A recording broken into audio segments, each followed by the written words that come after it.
मुस्तफा जाने रहमत पे लाखों सलाम। बिस्मिल्लाहिर्रहमानिर्रहीम, अस्सलाम वालेकुम। इमाम अहमद रज़ा ख़ान वो मुजद्दिद जो 150 साल पहले फ़ितने को पहचान गए।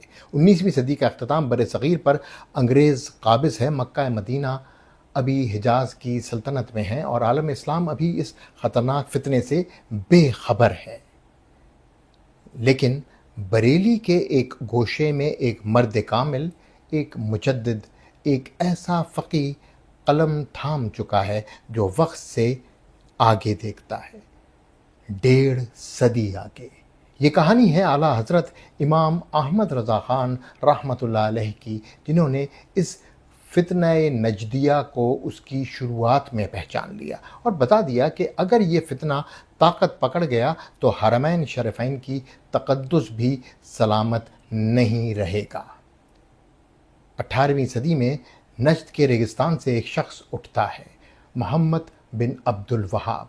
दावा करता है कि वो तौहीद को शिरक से पाक करेगा, लेकिन वो दर हकीकत उम्मत मुसल्लमा के क़ल्ब पर हमला आवर होता है। आला हज़रत इस बारे में कुछ यूं लिखते हैं, ये नजदी गिरोह वही खवारिज हैं जिनके मुताल्लिक़ हदीस पाक में आया है, वो दीन से इस तरह निकल जाएंगे जैसे तीर कमान से निकल जाता है। एक और हदीस पाक के मुताबिक खारजी जहन्नुम के कुत्ते हैं। इसी फितने को सहारा दिया बरतानिया ने और उसने आले सऊद को नजदी इतिहाद से जोड़ा और कहा, हम तुम्हें हिजाज देंगे, तुम हमें सल्तनत उस्मानिया को तोड़ने दो। आला हज़रत ने पेश की खबरदार किया, अगर ये नजदी गिरोह हुकूमत में आ गया तो खाना काबा भी सलामत ना रहेगा, माअज़ल्लाह, और दीन सिर्फ नाम का रह जाएगा। आज क्या वही मंजर नहीं जो आला हज़रत ने फरमाया था? हरम के साए में कॉन्सर्ट्स, रियाज में नाइट क्लब्स, मदीने के बाहर फैशन शोज़। इमाम अहमद रज़ा ख़ान ने फरमाया, ये नजदी गिरोह दीन के नाम पर मगरिब का एजेंट बन जाएंगे और शर को खैर का लिबास पहना देगा। आला हज़रत ने फरमाया था, ये कब्रों को गिराना, ज़ियारत को शिरक कहना और दुरूद व सलाम को बिद्दत कहने वाले हैं। और हमने देखा जन्नतुल बकी उजड़ गई।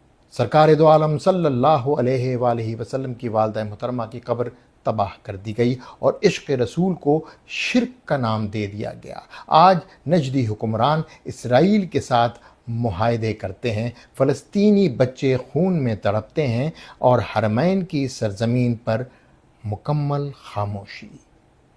आला हज़रत ने फरमाया था, ये दीन को सियासी दुकान बना देंगे और दुश्मनान इस्लाम के आलाकार बन जाएंगे। आला हज़रत ने देवबंदी फ़िक्र को भी इसी फितने का हिस्सा कहा।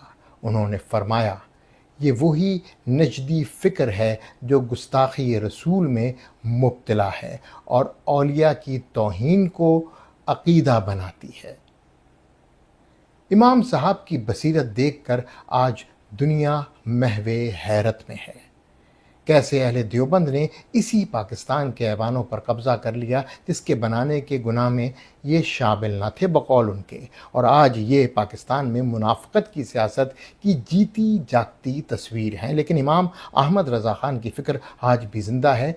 मीलाद की महफ़िल हों या दुरूद व सलाम की सदाएँ, आला हज़रत के नातिया अशार पूरी उम्मत के लिए एक पायदार हिकमत अमली हैं, इश्क़ मोहम्मदी से लबरेज़ हैं। दुश्मन अहमद बे शिद्दत कीजिए, मुल्हिदों की क्या मुरव्वत कीजिए।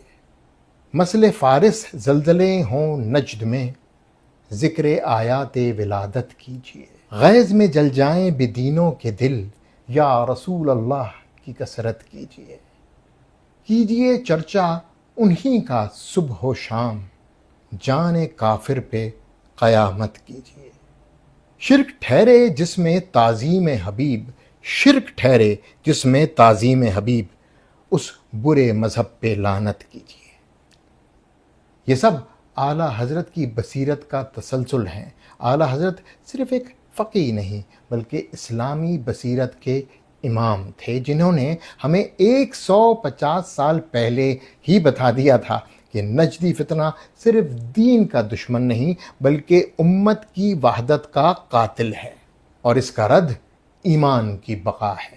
اب آخر میں یہ سوال تو اٹھتا ہے کہ جنہوں نے امام احمد رضا خان کے عشق مصطفیٰ صلی اللہ علیہ وآلہ وسلم کو شرک اور بدعت کہا، جن کی وجہ سے صہیونیوں اور وہابیوں کی فلسطین کے خلاف سازش کامیاب ہوئی، جنہوں نے نوجوان نسل کو امام احمد رضا خان جیسے مجدد دین کے خلاف بھڑکایا، جنہوں نے مسلمانوں کو مسلمانوں کے خلاف جہاد کے لیے بھڑکایا، جس سے لاکھوں مسلمان نصف صدی کے تھوڑے سے عرصے میں صفحہ ہستی سے مٹ گئے، جن کی وجہ سے عرب کی پاک زمین پر ننگے ناچ، جوئے اور شراب کی محفلیں شروع ہوئیں، جن لوگوں نے اولیاء کرام کو مذاق بنا دیا۔ کیا امت کے ان فتنوں کی وجہ سے فلسطین اور کشمیر میں یوں ہی مظالم ہوتے رہیں گے، بچے قتل ہوتے رہیں گے، عورتیں بے آبرو ہوتی رہیں گی اور مسلمانوں کی نسل کشی ہوتی رہے گی؟ ان کے ساتھ اب کیا ہوگا؟ کیا اہل سنت کے مجاہدین کی قربانیاں ضائع ہو جائیں گی؟ کیا اولیاء کرام کی محنتیں اکارت جائیں گی؟ میں اہل سنت کے نوجوانوں سے مخاطب ہوں، کیا اب بھی آپ کا خون جوش نہیں مارتا؟ کیا اب بھی آپ خاموش تماشائی ہی بنے رہیں گے؟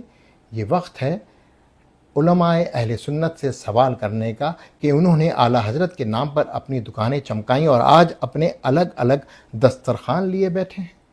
کیا آج کا نوجوان ان سے یہ سوال نہیں کرے گا کہ اہل سنت کو متحد کرنا آخر کس کی ذمہ داری ہے؟ انسنی باتیں، جواد رضا خان۔ مصطفیٰ جانے رحمت پہ لاکھوں سلام۔